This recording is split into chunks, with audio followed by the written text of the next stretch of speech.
हाल ही में हिमाचल प्रदेश की सुक्खू सरकार को हाईकोर्ट ने एक बड़ा झटका दिया है, क्योंकि हाईकोर्ट ने आदेश दिए हैं कि हिमाचल प्रदेश पर्यटन विकास निगम के 18 होटल बंद किए जाए, क्योंकि ये सभी घाटे में चल रहे हैं।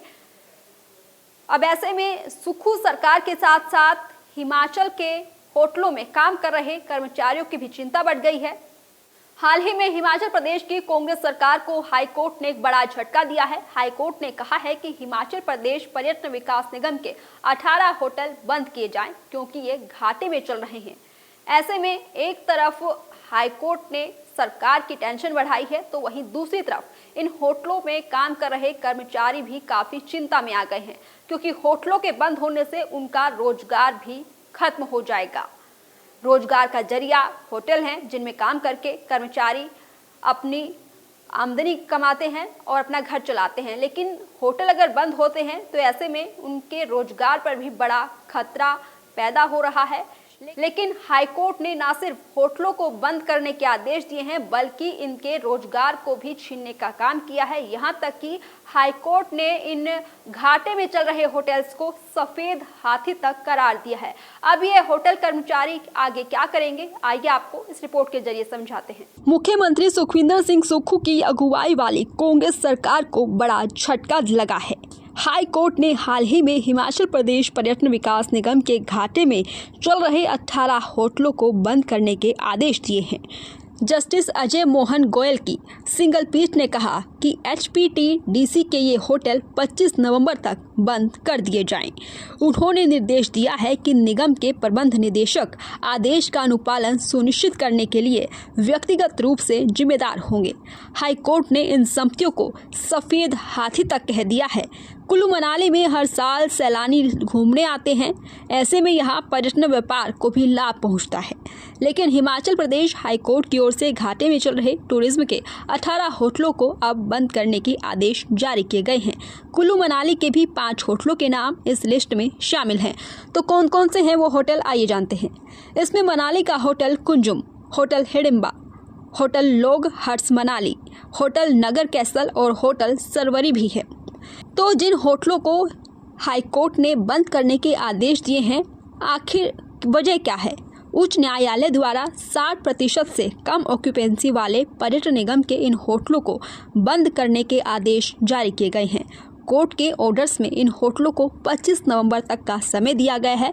ऐसे में इन होटलों को बंद करने के निर्णय ने जहां कर्मचारियों की चिंता बढ़ाई है, तो वहीं कहीं न कहीं जनता भी इस पर सरकार से सवाल करती हुई नजर आ रही है।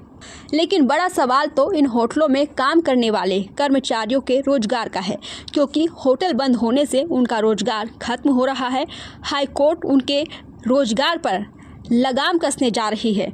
तो अब इन कर्मचारियों के रोजगार के लिए क्या सरकार समाधान निकालेगी?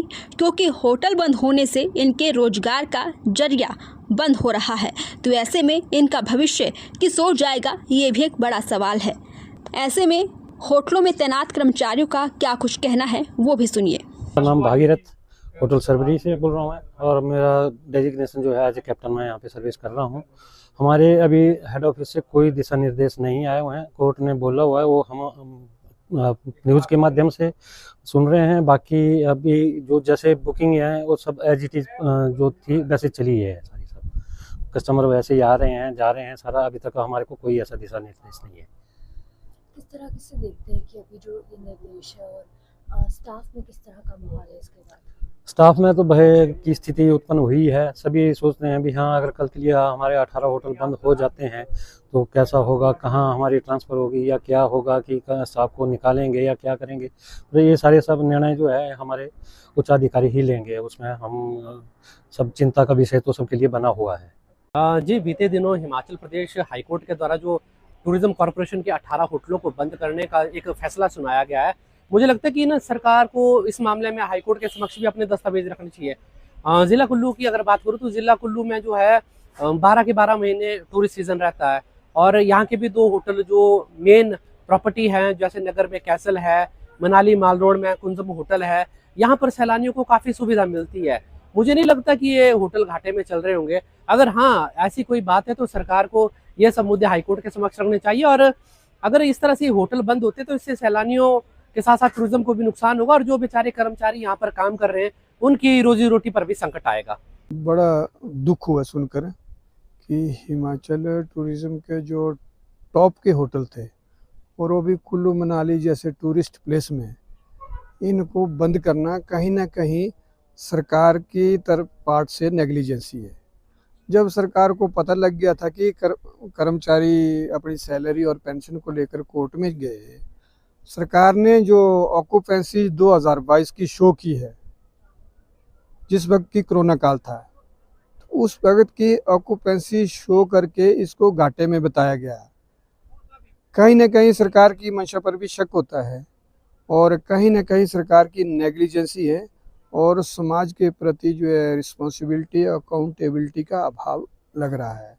आप देख रहे हैं कि अपने लिए सरकार खूब सुविधा जुटा रही है। इतने सारे 6 CPS बनाए थे, अभी जो है कोर्ट ने उनको निरस्त किया 2 साल के बाद। अब 2 साल तक इन्होंने जो है लाखों करोड़ों रुपया उनके ऊपर लुटाया। ऐसे ही चेयरमैन तक को कैबिनेट रैंक का दर्जा दिया है। और इतना ही नहीं, आप देखेंगे कुल्लू के अंदर किसी भी हिस्से में जाओ, दरिया में और छोटे छोटे जो झरनों में भी जो है JCB लगे हुए रेत और मक निकालने के लिए। आखिर ये जा कहाँ रहा है?